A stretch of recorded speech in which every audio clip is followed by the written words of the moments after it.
అందరికీ నమస్కారం అండి. తెలుగు కథలు బై లహరి ఛానల్కి స్వాగతం. సుశీల ఒక ప్రైవేట్ కంపెనీలో క్లర్క్గా చేరి మొదటి నెల జీతం అందుకుని ఆనందంతో మురిసిపోయింది. తన భర్త సుధీర్ ఓ 3,000 జీతం తెస్తాడు. తనకు 2,000 జీతం. ఇక నుంచి తమకు ఎలాంటి ఇబ్బందులు ఉండవు. సంసారం హాయిగా గడిచిపోతుంది. తన మొదటి సంపాదన నాన్నకు పంపాలి. ఓ 500 తను అట్టే పెట్టుకుని 1,500 డ్రాఫ్ట్ తీసి తండ్రికి పంపింది. ఇలా పంపినందుకు ఆయన ఏమీ అనుకోరు కదా. అయినా సుధీర్ మనస్తత్వం తనకి బాగా తెలుసు. కట్నం ఆశించకుండా పెళ్లి చేసుకున్న విశాల హృదయుడు. ఇంత చిన్న విషయాన్ని సీరియస్గా తీసుకునేంత సంకుచిత మనసు కలవాడు కాదు. తను చేసిన పనిని తప్పక హర్షిస్తాడు. ఆమె ఇల్లు చేరుకునేసి తలుపులు తెరిచే ఉన్నాయి.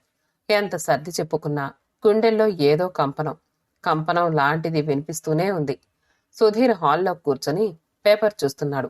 సుశీలను చూసి పేపర్ బల్ల మీద పడేశాడు. సుశీ, ఈవేళ జాలీడే, వంట ఏర్పాట్లు చెయ్యకు.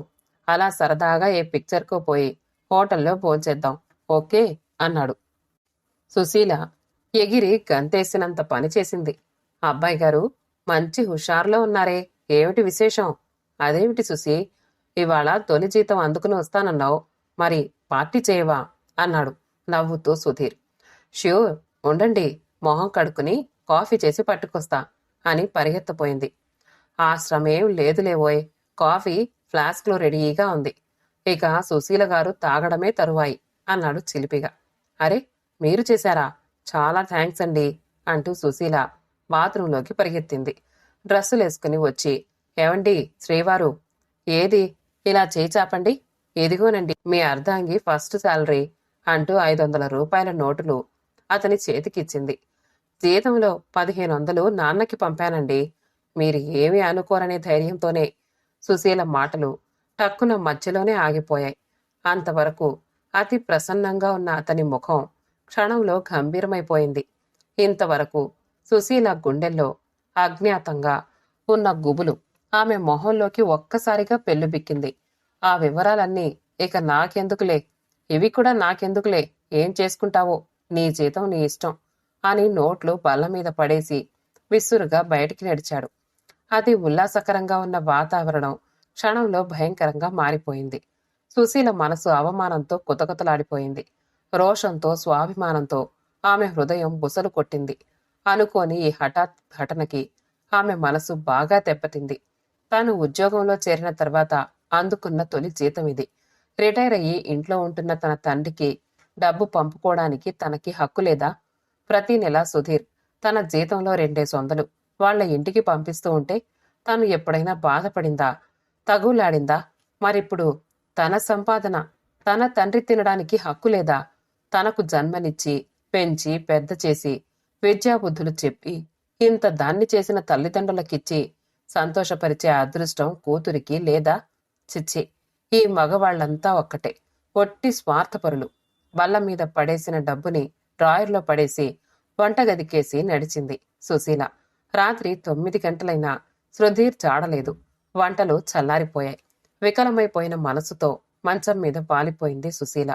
ఆ మనసులో ఏదో సంఘర్షణ బయలుదేరింది. ఉవ్వెత్తున ఎగిసిపడుతున్న భావావేశాలకు ఆమె తట్టుకోలేక సతమతమవుతోంది. వీధి గుమ్మం చప్పుడయ్యింది. చప్పున లేచి తలుపు గడియ తీసింది. ఎదురుగా సుధీర్. అతనితో ఏమని మాట్లాడాలో తోచలేదు సుశీలకి. మౌనంగా వంటగదిలోకి వెళ్లి భోజనం టేబుల్ మీద సర్దింది. సుధీర్ ఆమెని పిలవలేదు. అతను భోజనం చేసిన చప్పుడూ లేదు. సుశీలకి చెప్పలేనంత విరక్తి, దుఃఖం ముంచుకొచ్చాయి. రోషంతో, స్వాభిమానంతో ఆమె గుండెలు మండిపోతున్నాయి. తనకి భోజనం చెయ్యాలి అనిపించలేదు. వంటిల్లు గడియ వేసేసి మంచం మీద వాలిపోయింది. అలానే సుధీర్ పరిస్థితి ఉంది.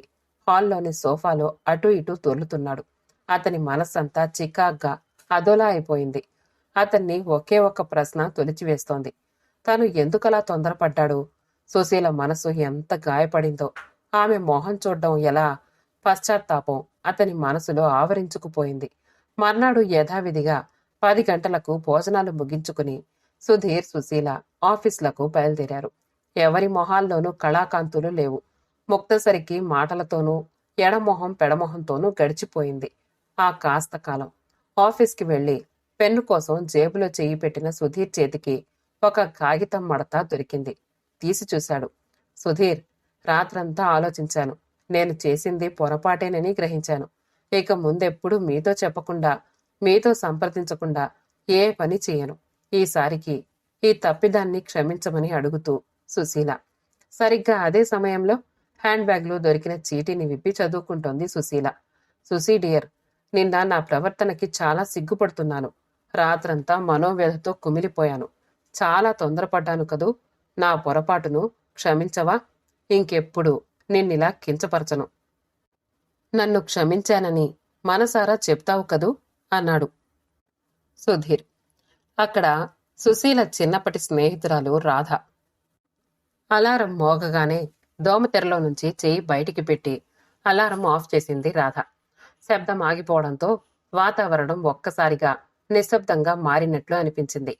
పక్కన పడుకుని హాయిగా నిద్రపోతున్న భర్త మోహన్ని చూస్తే ఒక్క క్షణం మనసులో అసూయ కలిగింది. ఆయన అదృష్టవంతుడు కాబట్టి మరో గంటసేపైనా హాయిగా పడుకుంటాడు అనుకుంది. ఆడపడుచు లీల. గదిలో లైట్ వెలుగుతోంది. ఆమె ఎంసెట్ అవుతోంది. లీలని చూస్తే రాధకి చిన్నతనం గుర్తొస్తుంది. చిన్నప్పుడు తను భవిష్యత్తు గురించి ఎన్నో కలలు కంది. ఆ కలలు ఆచరణలోకి రాకుండానే కలలుగా మిగిలిపోయాయి. 10వ తరగతిలో 86% మార్కులతో స్కూల్ ఫస్ట్ వచ్చింది రాధ. తర్వాత ఇంటర్లో చేరింది. 2వ సంవత్సరంలో ఉండగానే ఇంట్లో తన పెళ్లి గురించి మాట్లాడుకోవడం చూసి కంగారు పడింది. పెళ్లి తన చదువుకి అడ్డంకిగా నిలుస్తుందని, ఇప్పుడే వద్దని చెప్పాలని ఆమె అనుకోలేదు. పెళ్లి ఏదో ఒకరోజు జరగక తప్పదు అని, తన కలలోని రాజకుమారుడి రూపంలోనే పెళ్లి కొడుకు ఉంటాడని అనుకుంది. కాని వంటింట్లో స్టవ్పై కాఫీ పెట్టింది. పొద్దున్నే లేచి అంట్లు తోమడం విసుగ్గా ఉంది. తను అనుకున్నదొక్కటి, జరుగుతున్నది మరొకటి. టీవీలో జాగింగ్ చేస్తున్న అమ్మాయిల్ని చూస్తూ తలుపు తెరుచుకుని వీధిలోకి పరుగెత్తుకెళ్లి చల్లటి గాలిలో స్వేచ్ఛగా హాయిగా తిరగాలి అనిపిస్తుంది రాధకి. కాని అలా చేయలేదు. లీల కోసం కాఫీ తయారు చేసి తీసుకెళ్ళింది. కాఫీ గ్లాస్ తీసుకెళ్లి లీల టేబుల్ మీద పెట్టింది. ఆమె కన్నెత్తి కూడా దానివైపు చూడలేదు. తనకు తప్ప ఈ ఇంట్లోని వారెవ్వరికీ తన విషయం పట్టదు. ఇంట్లో వారందరికీ ఎవరి మూడ్స్ వాళ్లకుంటాయి. ఎవరి ఇష్టాలు వారివి. వారందరికీ కావలసినవి చేసి అందివ్వడానికి తప్ప తనకంటూ వేరే కోరికలేవీ ఉండకూడదు కాబోలు అనుకుంది. కాని అంతలోనే చచ్చ, అనవసరంగా ఆ అమ్మాయిని గురించి ఆలోచించి మనసు పాడు చేసుకోవడం ఎందుకు? ఎలాగో 1-2 ఏళ్లలో పెళ్లి చేసుకుని వెళ్ళిపోతుంది. తర్వాత ప్రశాంతంగా ఉండొచ్చు అనుకుంది. డాక్టర్ అవ్వాలని తన కోరిక తీరనందుకు రాధ అప్పుడప్పుడు బాధపడుతూ ఉంటుంది. మరోసారి పోనీలే, లీలైనా తను అనుకున్న చదువు చదవగలుగుతోంది అని మనసు స్థిమితపరుచుకునేది. లీలకు చదువు చెప్పించే భారం తన భర్త మోహన్ మీద పడడంతో ఆర్థిక ఒత్తిళ్లు బాగా పెరిగాయి. అత్తగారికి లీల అంటే ఉన్న ప్రేమ, గారాబం, తనని పురుగులా తీసేయడం, లీల మొండితనం, ఇవన్నీ ఆమె పెళ్లితోనే పరిష్కారమవుతాయని, అప్పుడు తను అత్తగారు కలిసిమెలిసి హాయిగా ఉండొచ్చునని తనకు తానే సర్ది చెప్పుకుంటుంది రాధ. క్రితం రోజు రాత్రి పొద్దుపోయేదాకా అత్తగారు తన భర్త చిన్నగా మాట్లాడుకున్న దాన్ని బట్టి ఆ శుభ గడియలు త్వరలో వచ్చే సూచనలు కనిపించాయి. ఆ మాటకొస్తే తాను తెలివితేటలు, అవగాహన, నేర్పరితనం కలిగి ఉన్న అమ్మాయి.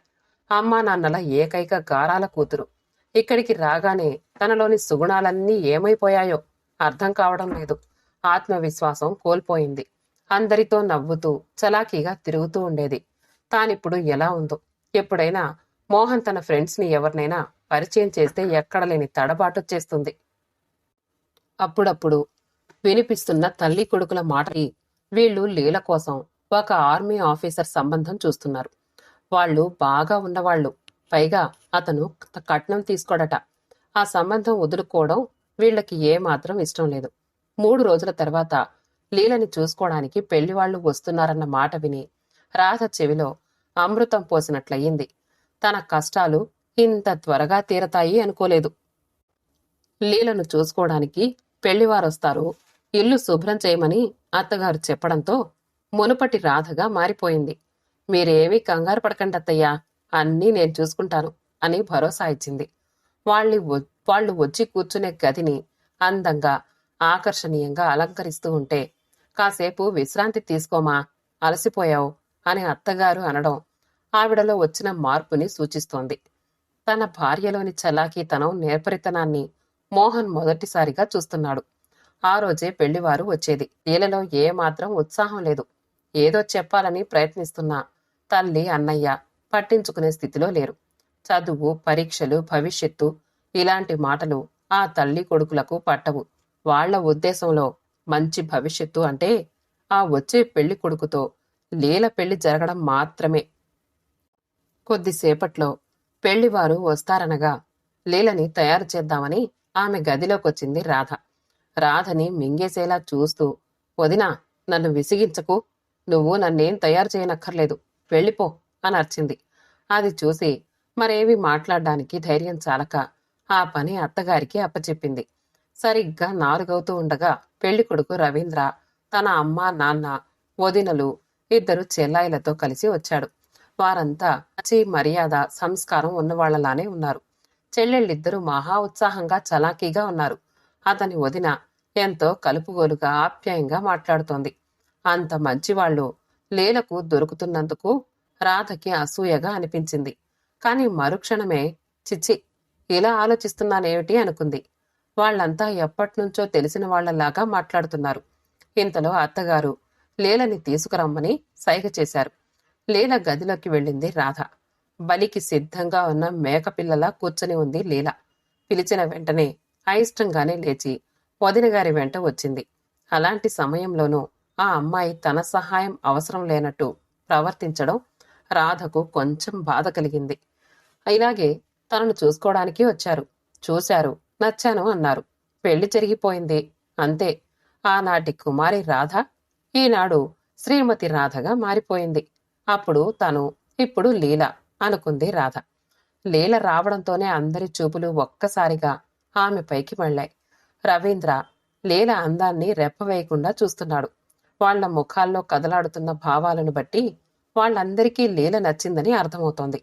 అత్తగారు, శ్రీవారు ఊపిరి పీల్చుకున్నట్లు కనిపించారు రాధకు. అక్కడ తాను ఒక్కదాన్ని ఉన్నాననే స్పృహ కూడా లేకుండా వాళ్లందరూ ఎలా మాట్లాడేసుకుంటున్నారో అనుకుంది రాధ. హఠాత్తుగా ఏదో గుర్తుకొచ్చిన దానిలా లేచి వెళ్లి రవీంద్ర పక్కన కూర్చుని రవీంద్ర వైపు తిరిగి, మీతో ఒక విషయం మాట్లాడదాము అనుకుంటున్నాను అంది. చెప్పండి. మా లీలకి చదువంటే మహా ఇష్టం. ఎంసెట్ రాస్తోంది. డాక్టర్ అవ్వాలని చిన్నప్పటినుంచి ఆమె కోరిక. ఆ కోరిక తీరేలా మీరు చూడగలరా? సూటిగా అడిగింది. రవీంద్ర కొన్ని క్షణాలు మౌనంగా ఉన్నాక, అక్కయ్య గారు, లీల కలలు ఇక నుండి నా కలలవుతాయి. నేనెలాగూ 3 ఏళ్ల పాటు అమెరికాలో ఉండాలి. ఈలోగా ఇక్కడ లీలా చదువుకోవచ్చు. నేనొచ్చేటప్పటికీ లీల చదువు చాలా మట్టుకైపోతుంది అన్నాడు. అది విన్న రవీంద్ర వదిన, అత్తమ్మా, మరితిగారి ఎంగేజ్మెంట్ ఇవాళే కానిద్దాం. ఇలాంటి తోడికోడల్ని వదులుకోవడం నాకెంత మాత్రం ఇష్టం లేదు అంది. నువ్వు కరెక్ట్గా చెప్పావు. రవీంద్ర అమెరికా వెళ్ళిపోవాలి కాబట్టి త్వరగా ఎంగేజ్మెంట్ కానిచ్చేద్దాం అన్నారు రవీంద్ర అమ్మగారు.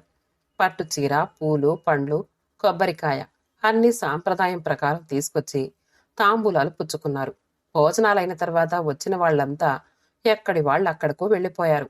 సర్దుకోవడానికి రాధ వంటింట్లోకి వెళ్ళింది. పని చేసుకుంటూ ఉంటే ఎవరో వెనక నిలబడినట్లు అనిపించి వెనక్కి తిరిగి చూసింది. చెమ్మగిల్లిన కళ్లతో లీల నిలబడి ఉంది. ఏమైంది లీలా? ఎందుకలా ఉన్నావు? ఆప్యాయంగా అడిగింది. వదినా, ఎవ్వరూ చేయని సాహసం చేసి నా కోరిక తీర్చావు. నీకు ఎలా థ్యాంక్స్ చెప్పాలో తెలియడం లేదు అంది మనస్ఫూర్తిగా. పిచ్చిదానా, నేనేం గొప్ప పని చేశాను? అయినా నువ్వేమీ నాకు పరాయి దానివి కాదుగా. ఒకప్పుడు నేను కూడా నీలాగే డాక్టర్ కావాలని ఆశపడ్డాను. కాని నాకప్పుడు ఎవ్వరూ సహాయంగా నిలవలేదు. అందుకే చదువు విలువ నాకు బాగా తెలుసు. వదినా, నువ్వు చేసిన సహాయం వల్ల నాలో కొత్త ఉత్సాహం పుట్టుకొచ్చింది. నువ్వు చేసిన ఉపకారానికి జీవితాంతం రుణపడి ఉంటాను అంది లీల వదిన భుజంపై తల వాలుస్తూ. కథ సమాప్తమండి. కథ నచ్చితే లైక్ చేయండి, షేర్ చేయండి, కామెంట్ చేయండి. మా ఛానల్ తెలుగు కథలు బై లహరిని సబ్స్క్రైబ్ చేసుకోండి. ఆల్ అనే బెల్ బటన్ని నొక్కండి. మళ్ళీ కలుద్దాం ఇంకో మంచి కథతో.